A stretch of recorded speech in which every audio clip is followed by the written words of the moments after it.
폭력. 우리는 폭력에 대해 어느 정도 안다고 생각합니다. 신체 폭력이나 언어 폭력 등 폭력 자체는 우리에게 익숙한 것이기 때문입니다. 사전상의 정의도 우리의 이해 범위를 크게 벗어나진 않습니다. 불법적인 방법으로 행사되는 물리적 강제력. 물론 우리는 폭력 개념을 좀 더 심화시켜 볼 수 있습니다. 일단 우리가 이해할 수 있는 폭력은 어떤 식으로든 목적을 갖습니다. 대표적으로는 무언가를 뺏기 위해 주먹이 동원되죠. 또는 경찰력의 경우처럼 치안 같은 질서 유지를 위해서 물리력이 동원되기도 합니다. 심지어 얼핏 무분별해 보이는 폭력마저도 울분의 해소나 혼란을 틈탄 약탈 같은 나름의 이유를 갖습니다. 그러니까 많은 경우 폭력은 목적의 도구입니다. 폭력이란 그 폭력의 행사자, 즉 폭력의 주체가 원하는 바를 관철하고자 행사됩니다. 그렇다면 이게 왜 먹힐까? 단순합니다. 맞으면 아프니까, 죽기 싫으니까. 다시 말해 폭력의 그 효력을 발휘할 때는 피해자가 자유로움보다는 고통 없음과 목숨의 무게를 더 높게 측정할 때입니다. 그래서 무산자에게 민법이 안 통하고 목숨에 미련이 없는 이에겐 형법이 안 통합니다. 참고로 이 두 가지가 붙어 있었던 것이 비교적 최근 역사에선 잃을 것이라고 쇠사슬밖에 없다던 프롤레타리아트였죠. 다시 돌아와서 정리하자면 폭력은 수단 중 하나이고 그 수단은 나름의 발동 조건을 갖습니다. 그리고 이런 맥락에서 폭력은 크게 두 가지 양태를 갖습니다. 하나는 상대방이 폭력에 굴복했을 때이고 다른 하나는 상대방이 굴복하지 않았을 때입니다. 후자의 경우 역사적으로 봤을 때 호모사피엔스라는 종은 반항하는 그 존재의 목숨을 빼앗아 왔습니다. 반항할 수 없는 시체로 만들어버리는 거죠. 그런데 어떤 의미에서 전자와 후자는 동일한 것일 수도 있습니다. 왜냐하면 폭력에 굴복했다는 건 한마디로 노예가 됐다는 뜻인데 노예는 사람의 형상을 한 사물이죠. 컴퓨터도 주인이 시키는 일만 하듯 노예도 마찬가지입니다. 그리고 반항하다 죽은 시체도 일종의 사물입니다. 이를테면 전쟁터에서 죽은 사람들을 두고 까마귀 밥이 돼버렸다라고 표현하거나 혹은 고깃덩어리에 비유하죠. 이건 단순한 비유가 아닙니다. 문자 그대로 죽은 자는 사물로 취급됩니다. 이런 맥락에서 정리하자면 폭력이란 대상을 사물로 만드는 것입니다. 참고로 프랑스의 철학자 시몬 베유라고 있습니다. 이분이 폭력과 사물성의 관계에 깊은 관심을 가졌습니다. 물론 베유는 노예와 시체 중에 더 불행한 건 노예라고 봤습니다. 실제로 노예를 인간과 시체 사이의 무언가라고 규정합니다. 한번 인용해 보겠습니다. 그들은 인간의 다른 종, 인간과 시체 사이의 중간 존재입니다.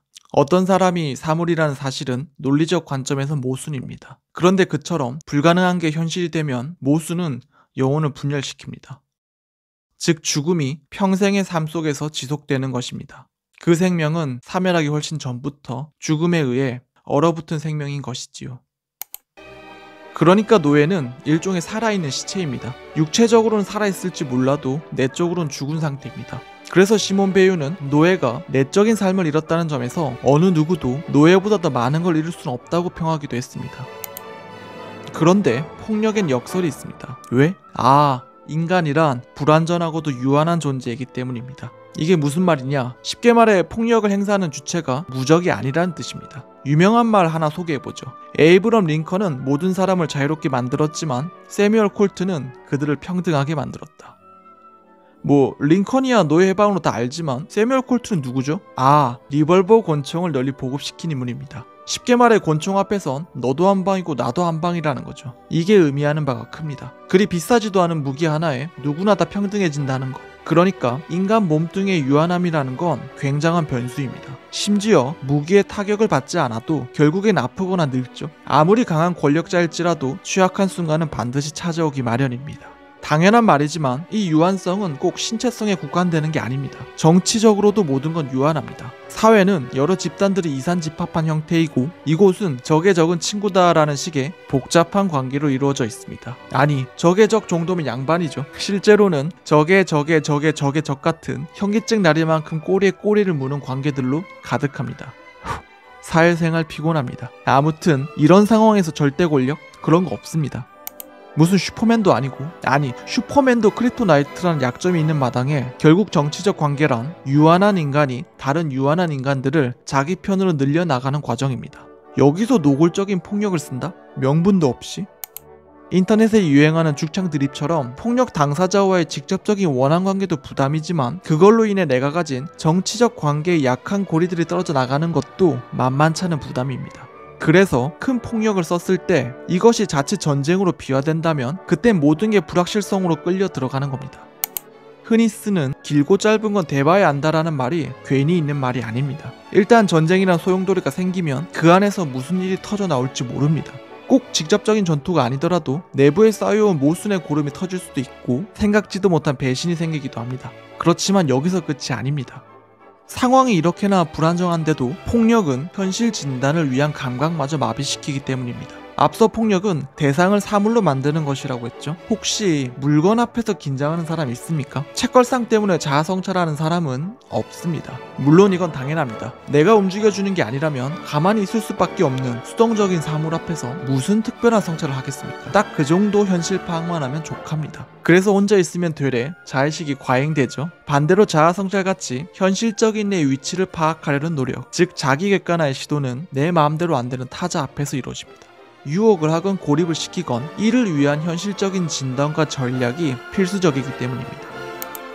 이런 맥락에서 사유라는 건 내 뜻이 곧바로 관철되지 않는 어떤 마찰과 지연, 다시 말해 지금 내 위치와 목적한 바 사이에 거리에서 발생합니다. 그래서 인간은 거리가 없으면 생각을 안 합니다. 욕구만 가져도 다 이루어지는데 왜 쓸데없이 힘들어 생각 같은 걸 하겠습니까? 다시 돌아와서 그래서 폭력은 결국엔 사유의 스위치를 끕니다. 자기 주변의 것들을 사물 취급하는 과정에서 생각을 위한 거리가 사라지기 때문입니다. 그렇게 생각다운 생각을 못하게 되면 현실 감각을 잃게 되고 그러면 기다리는 뒷일은 비극이죠. 이것도 시몬 베어의 말로 다시 요약해봅시다. 절대적으로 강한 강자는 없습니다. 절대적으로 약한 약자도 없지요. 하지만 강자건 약자건 이 진실을 모릅니다. 강자와 약자는 서로가 동일한 종에 속하지 않는다고 생각합니다. 약자는 자신의 강자와 비슷하다고 여기지 않고 또 그렇게 여겨지지도 않습니다. 힘을 소유한 사람은 아무런 저항도 없는 공간을 걸어 나갑니다. 그 주변의 인간 물질 가운데 그 어떤 것도 그의 충동과 행위 사이에 생각이 머물 짧은 틈을 만들어내지 못합니다. 생각의 자리가 없는 곳엔 정의도 신중함도 자리가 없습니다. 권력을 행사하는 사람들은 결코 생각하지 못합니다. 자신의 행위가 돌고 돌아 언젠간 자신의 무릎을 꿇게 할 것임을. 그래서 폭력엔 악순환이 있습니다. 무슨 절대반지처럼 나는 폭력을 통제할 수 있으리란 그런 유혹이 언제나 존재합니다. 그런 유혹에 당해서 폭력을 쓰기도 하고 반대로 폭력을 쓰다가 그런 유혹을 느끼기도 합니다. 확실한 건 그렇게 만들어진 폭력의 나선 속에서 처음엔 폭력의 주체라고 생각했던 이조차도 어느 순간 입장이 역전되어 사물이 돼버린다는 것입니다. 그래서 시몬 베이유는 이 폭력의 나선에서 주인공은 오로지 폭력뿐이라고 했죠. 그렇다면 여기서 어떻게 내려가야 할까? 중요한 질문입니다. 그렇지만 이건 또 다른 주제입니다. 다음을 기약하며 오늘 폭력에 대해선 잊지 맙시다. 개념인 여러분들, 오늘도 따라오시느라 고생하셨습니다. 이상 홍준성이었습니다. 이만 마칩니다. 총총. 아이고, 원래는 인식하려고 했는데 만들다 보니까 대본에 빵꾸가 나서 다른 주제로 돌려막기를 하게 됐습니다. 다음 주엔 꼭 인식을 준비하도록 하겠습니다. 이어서 보고자 하시는 분들은 이 다음 영상을 봐주시기 바랍니다.